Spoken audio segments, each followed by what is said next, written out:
Bapak Ibu, kalau kita jeli menyimak podcast majalah Noras, beliau juga dalam waktu dekat ini ternyata akan menyiapkan partai Kristen yang baru. Ya, kita perlu dengarkan juga. Silahkan Pak Rian.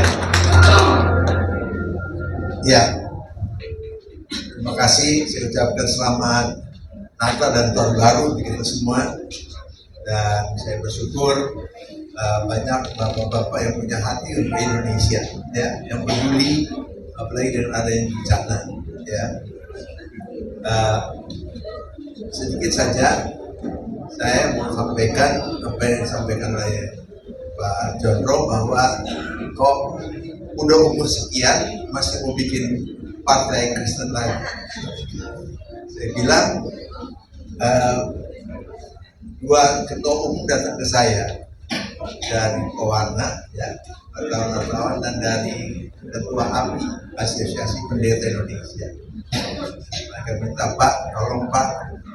Setelah dia bilang gitu, saya terus memang ingat 2029 kita pernah berjuang menaikkan anggaran Dirjen Bimas Kristen dari 5 miliar menjadi 200 lebih, naik 500 lebih sampai 700, dan 5 tahun mendekati 1 triliun.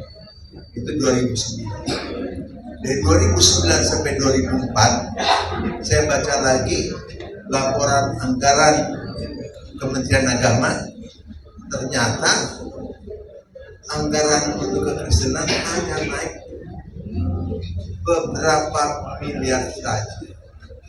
Yang tadinya bisa sampai 1 triliun, karena kita nggak ada lagi di dalam, hanya naik beberapa miliar, jadi 1,09. Sementara anggaran mereka adalah 74 triliun. Jadi 1 triliun pun tidak ada. 10% pun tidak. 5% pun tidak. Memang kalau kita nggak di dalam, ya begitu nasibnya. Mereka ambil semua anggaran, kan kalian nggak ada kan.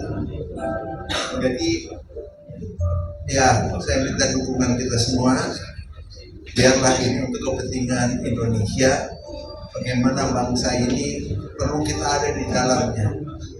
Ada Pak Saryanta di sini, dia cita juga tuh di anggota DPRD DKI. Bagaimana peraturan itu dia instruksi, dia tambahin koma, dan juga tuh guru-guru sekolah minggu diketok, akhirnya guru sekolah minggu dapat semua. Hanya kita mesti jeliin. Tapi kalau kita diam, ya nasib kita yang menentukan ya mereka, ya. Karena di Indonesia ini siapa yang mengatur pemerintah, mengatur di politik, dia menentukan negara ini jadi negara. Dulu kan menjadi negara Nasabkom, kemudian jadi negara Pancasila, mau dirubah lagi menjadi negara lain. Tapi untunglah kita berada di tengah ini dan kita mau berjuang. Kalau nggak, nasib anak cucu kita nggak tahu. Kita lihat sekarang bagaimana mereka mengerti, masuk di Eropa, masuk di Amerika. Wali kota London sudah mereka, wali kota Prancis mereka, wali kota New York mereka. Karena mereka tahu orang Kristen biasanya hanya diurusi siapa? Dirinya dan gerejanya aja. Tapi bangsanya kurang dia. Jadi saya bersyukur di usia seperti ini saya diberi kesehatan.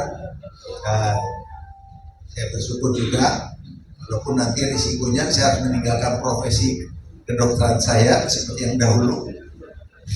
Kalau sudah aktif ditinggalkan lagi. Dan saya lagi nunggu ada pengganti saya untuk bisa meneruskan tugas di Rumah Sakit Uki supaya jangan kosong. Itu saja dari saya. Tuhan berkati kita semua. Terima kasih. Pak Ruyadi sebentar di tempat. Mungkin Bapak Ibu bertanya ya, usia beliau berapa sih? Ini 78 tahun. Ya, masih sehat ya. Tanggal 28 bulan ini 70 tahun. Tapi saya kalau operasi masih bisa berdiri 7 jam. Terima kasih Pak Ruyadi.